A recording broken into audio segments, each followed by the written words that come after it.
शिव महापुराण की कथा कहती है, श्राद्ध पक्ष में पड़ने वाला प्रदोष का व्रत किसी भी दिन पड़े, चाहे सोम हो, मंगल हो, बुध हो, गुरु हो, शुक्र हो, शनि हो, कोई से भी दिन पड़े, जो प्रदोष काल के समय 3 कलश में दूध लेकर उसमें काली तिल डालकर, जौ डालकर और उसमें थोड़ा सा डाब डालकर, डाब मतलब कुसा डालकर पीपल, बड़ और बेलपत्री के पेड़ के नीचे चढ़ा देता है, उसके घर में कभी संपदा की कमी नहीं होती महाराज। लक्ष्मी कभी समाप्त नहीं हो सकती। दुकान, व्यापार, व्यवसाय, फैक्ट्री कुछ भी अगर खड्डे में भी जा रही है तो उबर जाती है। श्राद्ध पक्ष के प्रदोष का इतना महत्व होता है, पर प्रदोष काल में ही चढ़ेगा, शाम के समय प्रदोष काल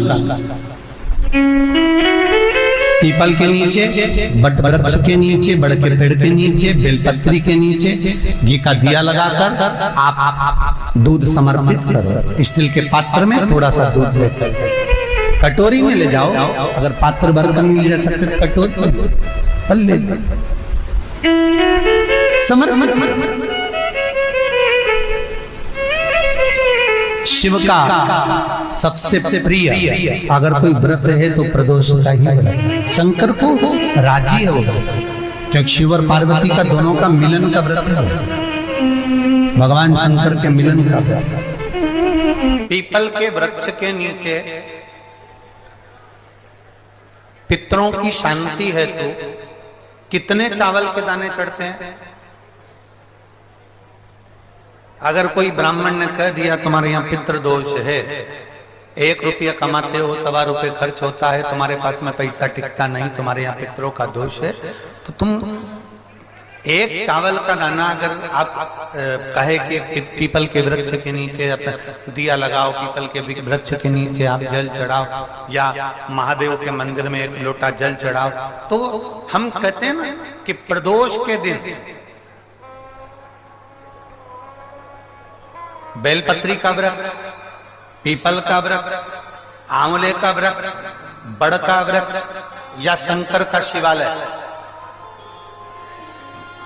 फिर से सुन लेना, पीपल का वृक्ष, बेलपत्र का वृक्ष, आंवले का वृक्ष, बट का वृक्ष या फिर शंकर का, जम के बोलो, शिवालय। शिवालय का मतलब शंकर का मंदिर या शिव। प्रदोष के दिन अगर आपको लग रहा है कि हमारे यहाँ पितृदोष है, बहुत तकलीफ चल रही है, बहुत कोई ने कहा पितृदोष है, कोई कह रहा है पितरों का, तुम्हारे यहाँ ये तकलीफ है, पितरों की ये तकलीफ है, पितरों की वो तकलीफ है, पितरों की ये तकलीफ है, बार बार अगर कोई कह रहा है तो फिर आपको उसमें स्मरण करना पड़ेगा कि हम चावल के कितने दाने भगवान शंकर को समर्पित कर दें कि भोलेनाथ हमारे पितरों को तृप्त कर दें। हम तृप्त नहीं करेंगे, हमारी सामर्थ्यता नहीं है कि हम पितरों को तृप्त कर सकें। आप में से कोई है जो पितरों को तृप्त कर सकता है? संसार में कोई नहीं जन्मा जो अपने पितरों को, अपने पूर्वजों को तृप्त कर दे। गया जी का पिंडदान कर लो, तर्पण कर लो, तिलांजलि दे दो, घर में ब्राह्मण भोज करा दो, साधु भोज करा दो, संत भोज करा दो, तुम दुनिया भर का सारा 50 काम कर लो, उसके बाद भी तुम पत्रिका किसी को दिखाओगे तो वो भी कह देगा तुम्हारे यहाँ, फिर वापिस कहेगा कि पितृ दोष है। अब तुमने अभी इतना अनुष्ठान करा, इतना पिंडदान करा, इतना तर्पण करा, इतनी तिलांजलि करी, इतना सब कुछ करा, इसके बाद वापिस पितृदोष आ गया, फिर वापिस पितृदोष। क्यों? दुनिया में ऐसा कोई नहीं जन्मा जो अपने पितरों को तृप्त करे। आप अपने घर के लोगों को तृप्त नहीं करते, जो जिंदा हैं वो उनको बोलो री भाई जीजियो, सही है कि गलत है? जो जिंदा हैं, माँ बाप अपने बेटे के लिए कितना भी कर ले, कितना भी, आखिरी में एक दिन बेटा कह देता तुमने हमारे लिए क्या करा। बहू के लिए कितना कर लो, आखिरी में बहू कह देगी वो तो जेठानी को ज्यादा करती है, देवरानी को ज्यादा करती है, हमको करती है, अपनी ननद को ज्यादा करती है, बेटी को ज्यादा करती है, बेटी को लगता है कि बहू को ज्यादा करती है, दामाद को लगता है बेटी को ज्यादा करती है, नाती पंती सबको कितना भी कर लो, तुम अपने अड़ोसी पड़ोसी तुम्हारे रिश्तेदारों को तुम कितना भी दे लो, कितना भी कर लो, पर जब ये तृप्त नहीं हुए तो वो बोलो तो कैसे हो जाएगा? अपनी सामर्थ्यता है, अपनी सामर्थ्यता है कि अपन तृप्त कर ले उनको? अपनी कोई सामर्थ्यता नहीं है कि अपन पितरों को तृप्त कर ले, या अपनी सामर्थ्यता के अंतर्गत नहीं।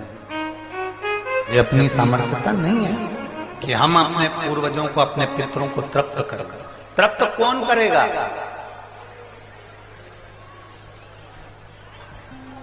जिनकी शरण में पित्र है। वास्तु के देवता भगवान शंकर, काल सर्प दोष के देवता भगवान शंकर। जितने दोष होते हैं, पितृ दोष के देवता भगवान शंकर, तो हम तृप्त नहीं कर सकते। अगर इनको तृप्त करेंगे तो देव अधिदेव महादेव करेंगे। आप 7 चावल के दाने, या तो पीपल, बेलपत्र, आंवला, बटवृक्ष, या फिर शिवालय, प्रदोष के दिन 7 चावल के दाने आप इन जगह में से कहीं पर भी अगर आप समर्पित कर देते हैं, तो उसके बाद आप जो जिंदगी जी रहे हैं, और 3 महीने फिर आप अंदाजा लगाकर देखना कि आपने जो 7 चावल के दाने इन स्थान पर अगर आपने समर्पित करे, तो उसका फल पितरों को मिला कि नहीं मिला, और उसका फल हमें प्राप्त हुआ कि? ये वो स्थान है जहां प्रदोष के दिन 7 अक्षत चावल का दाना भी हमारे पितरों को, पूर्वजों को तृप्त कर देता है। कौन कौन सा स्थान वापिस बोलेंगे सभी लोग? पहला पीपल, दूसरा बेलपत्र, तीसरा आंवला, चौथा बटवृक्ष, और 5वां शिवालय, शंकर भगवान का स्थान। अब इसको समझना आपके ऊपर निर्भर है। समर्पित कभी मौका लग जाए, सारी दुनिया के लोग तुमसे कह रहे हैं तेरे घर में पितृदोष है, 1 रुपए कमाते हो, 1.25 रुपए खर्च होता था, मानसिक टेंशन बना रहता है। घर में एक व्यक्ति बीमार है, ठीक हुआ, दूसरा बीमार पड़ गया, दूसरा ठीक हुआ, तीसरा बीमार पड़ गया, तीसरा ठीक हुआ, चौथा बीमार पड़ गया। मतलब कहीं ना कहीं पितृ का भाव, पितृदोष का वर्णन। किसी ने कहा तुमसे कि तेरे यहाँ पितृदोष है, तूने ब्राह्मण को भोजन करा दिया, पिंडदान करा दिया, तर्पण करा दिया, तिलांजलि करा दी, गया जी का श्राद्ध कर दिया, हरिद्वार चली गई, वहां पिंडदान करवा दिया, ब्राह्मण भोज करवा दिया, तिथि पर भोजन करवा दिया, सब कुछ करवा के देते। अब एक काम और करके देते, एक काम और करके देते हो। जब तुम घर में भगवान शंकर की आरती, तुम्हारे घर में शंकर जी का शिवलिंग है, भले काय का भी हो, छोटा सा, भले सियोर का कंकर शंकर हो, नर्मदा का कंकर हो, चाहे शंकर पारक के हो, पीतल के हो, स्टील के हो, लकड़ी के हो, जिसके भी हो, लोहे के हो, पाषाण के हो, जिसके भी हो, शंकर का शिवलिंग अगर हमारे घर में है, और आप रोज प्रतिदिन भगवान की आरती करते हो, प्रतिदिन, और आपको लग रहा है कि मेरे यहाँ तकलीफ चल रही है, ये ठीक ही नहीं हो रही, लगभग 1.5 महीना आप कम से कम 45 दिन, 1.5 महीने के करीब में ऐसा प्रयास करना कि भगवान की आरती, शंकर भगवान के शिवलिंग की आरती करने के बाद उस दिए को भगवान के सामने मत रखो, उस